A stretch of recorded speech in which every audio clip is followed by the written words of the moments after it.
انت فاكر كده الشخصيات خلصت؟ لا لا، تعالى اكمل لك بقيه الشخصيات. بيجي بعد كده القهوجي، وده ساعات بيبقى قهوجي وساعات بيبقى ويتر.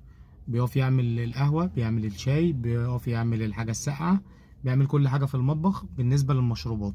وبيقف في الصاله ياخد بقيه الاوردرات من بقيه الناس. بعد كده بيجي المساوم، وده صاحب مقوله ان مفيش حاجه من غير مقابل.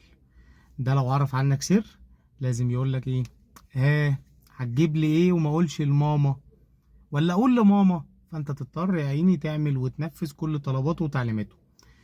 زي ما عملوا في السينما الدوبلير عشان خاطر يبقى بديل البطل. فاحنا برضو مش هينفع نسكت، فاحنا عملنا الدوبلير بديل الام.